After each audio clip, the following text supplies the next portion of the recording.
Hello children, welcome back to my channel Study with Sunita. Study with Sunita में आपका स्वागत है।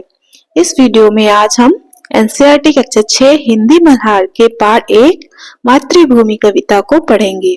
इस कविता के कवि हैं सोहनलाल द्विवेदी जी। इस कविता के माध्यम से कवि ने भारत देश की प्रशंसा की है। तो चलिए इस कविता को पढ़ते हैं और समझते हैं। मातृभूमि। ऊंचा खड़ा हिमालय आकाश को चूमता है, नीचे चरण तले झुक नित सिंधु झूमता है। तो इन पंक्तियों में कवि ने कहा है कि हमारा जो हिमालय पर्वत है, जो हमारे देश के उत्तरी सीमा पर फैली हुई पर्वतमाला है, कवि ने कहा है कि हमारा जो हिमालय पर्वत है बहुत ही विशाल है। उसकी विशालता को देखकर ये प्रतीत होता है कि वो आकाश को छू रहा है, यानी चूम रहा है, और उसके चरणों में बहती समुद्र है। ये सिंधु यानी कि हमारे जो हिंद महासागर है उसी का एक हिस्सा है। कवि ने कहा है कि जो समुद्र है वो हिमालय के तले बहते रहते हैं। आप तो जानते ही होंगे कि हिमालय पर्वत के नीचे से बहुत सारी नदियों की उत्पत्ति होती है। तो कवि ने इन पंक्तियों में यही कहना चाहा है।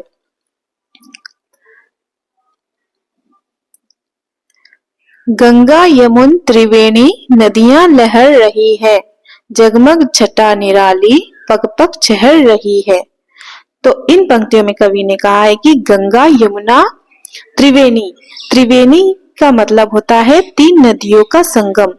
जैसे कि गंगा, यमुना और सरस्वती एक जहाँ पे जाके मिलती हैं, उस जगह को हम त्रिवेणी कहते हैं। 3 नदियों का जहाँ संगम होता है उसे हम त्रिवेणी कहते हैं। तो ऐसी जगह हमारे जो प्रयागराज में है। ये जो नदियां हैं ये हिमालय की शोभा को बढ़ा रही हैं।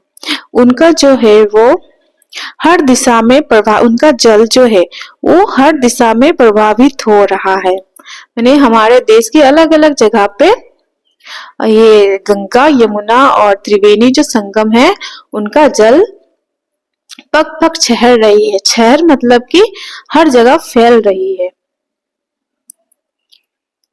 वह पुण्य भूमि मेरी, वह स्वर्ण भूमि मेरी, वह जन्म भूमि मेरी, वह मातृभूमि मेरी।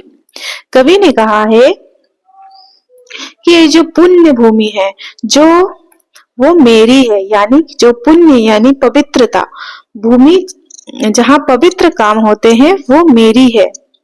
वो स्वर्ण भूमि मेरी, यानी कि कवि ने दर्शाया है कि हमारे जो सोने के समान भूमि भारत की जो मिट्टी को कहा गया है। तो कवि ने कहा है कि जो हमारे भारत देश की मिट्टी है वो स्वर्ण भूमि है, यानी कि यहाँ पे ये हमारी जमीन बहुत ही उपजाऊ है और यहाँ पे अलग अलग तरह के फसल होते हैं और फसलों का रंग स्वर्ण जैसा लगता है, यानी कि सोने जैसा। जब फसल पूरे लहराते हैं तो ये ऐसा प्रतीत होता है कि जैसे सोने के रंग के जैसे लहरा रहे हैं। वह जन्म भूमि मेरी, वह मातृभूमि मेरी। कवि कहते हैं कि ये जन्म भूमि उनकी है, यानी कि यहाँ उनका जन्म हुआ है। वो अपने आप को बहुत भाग्यशाली मानते हैं। ये भूमि मेरी है, माँ के समान की है। मातृभूमि मतलब कि ये मेरी मातृभूमि है, यानी कि मेरी माँ के समान है। झरने अनेक झरते जिसकी पहाड़ियों में, चिड़िया चहक रही है हो मस्त झाड़ियों में।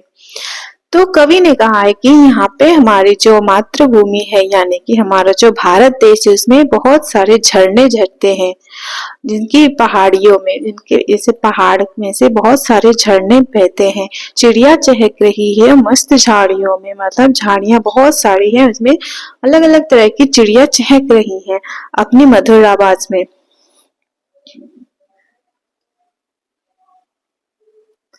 अमराइयाँ घनी है, कोयल पुकारती है, बहती मलय पवन है, तन मन संवारती है। तो अमराइयाँ यानी कि आम के जो बाग होते हैं उसे हम अमराइयाँ बोलते हैं। अमराइयाँ घनी है यानी कि आम के जो बाग है वो बहुत घने हैं। कोयल पुकारती है, कोयल अपनी मधुर आवाज में पुकारती है। बहती मलय पवन है, जो मलय पर्वत है जो हमारे भारत के दक्षिणी दिशा में उपस्थित है, वो मलय पर्वत से बहुत ही सुंदर हवा बहती है। जो हवा इतनी सुगंधित है कि वो हमारे तन मन को सुगंधित कर देती है, हमारे तन मन को संवार देती है। वह धर्म भूमि मेरी, वह कर्म भूमि मेरी, वह जन्म भूमि मेरी, वह मातृ भूमि मेरी। वह धर्म भूमि मेरी है यानी कि धर्म भूमि यानी कि यहाँ में मनुष्य को अपने धर्म के अनुसार जीने की स्वतंत्रता है। तो कवि कहते हैं कि वह धर्म भूमि मेरी है, वह कर्म भूमि मेरी है। कर्म भूमि का मतलब इसी भूमि पे मुझे अच्छे अच्छे कर्म करने हैं जिससे कि मेरे भारत देश का नाम रोशन हो सके। कवि कहते हैं कि हमें बहुत अच्छे अच्छे कर्म करना चाहिए इस भूमि पे जिससे कि हमारे भारत देश का नाम रोशन हो। वह जन्म भूमि मेरी, वह मातृभूमि मेरी। वह जन्म भूमि मेरी है, वह मातृभूमि भी मेरी है। जन्मे जहाँ थे रघुपति, जन्मी जहाँ थी सीता, श्री कृष्ण ने सुनाई बंसी पुनीत गीता। तो जहाँ कवि कहते हैं कि जहाँ रघुपति यानी कि राम जी का जन्म हुआ था। जन्मी जहाँ थी सीता, सीता माता का भी जन्म जहाँ हुआ था यानी कि हमारे भारत देश में। श्री कृष्ण ने सुनाई बंसी पुनीत गीता। तो इसी देश में, हमारे इसी भारत देश में श्री कृष्ण ने अपने जो महाभारत युद्ध में अर्जुन को गीता का उपदेश दिया था, वो इसी भूमि पे दिया था। तो कवि ने कहा है कि राम जी का जन्म इसी भूमि पे हुआ, सीता माता का भी जन्म इसी भूमि पे हुआ और श्री कृष्ण ने अपनी जो गीता का उपदेश इसी भूमि पे दिया था। गौतम ने जन्म लेकर जिसका सुयश बढ़ाया, जग को दया सिखाई, जग को दिया दिखाया। तो गौतम बुद्ध जो थे बहुत ही महान पुरुष थे, उनका जन्म भी इसी भूमि पर हुआ जिसका सुयश जन्म लेकर उन्होंने इस मातृभूमि का यश बढ़ाया है। सुयश यानी कि यश या कीर्ति। तो जग को दया सिखाई, जग को दिया दिखाया।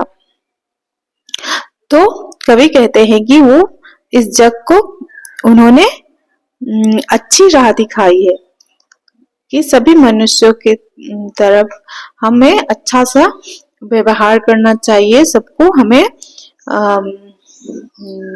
मतलब सम्मान करना चाहिए और अच्छी राह उन्होंने दिखाया था।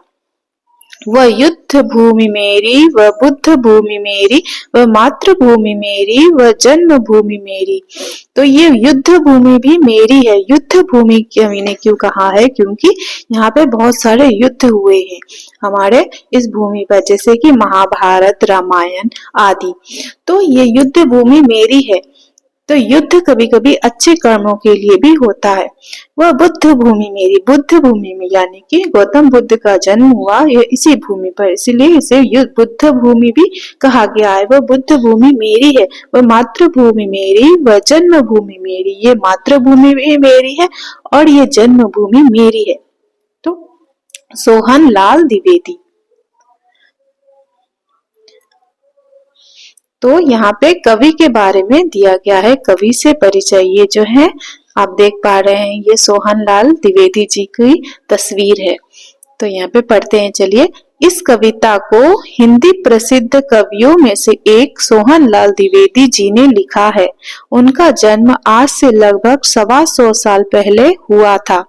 उस समय अंग्रेजों का भारत पर आधिपत्य था। आधिपत्य यानी कि उनका शासन था, हमारे भारत पर अंग्रेजों का शासन था। उन्होंने अपनी लेखनी से अंग्रेजों का विरोध किया। तो वो अपने लिखने की कौशलता से अंग्रेजों का विरोध किया था अपने कविता के माध्यम से यानी उन्होंने अंग्रेजों का विरोध किया।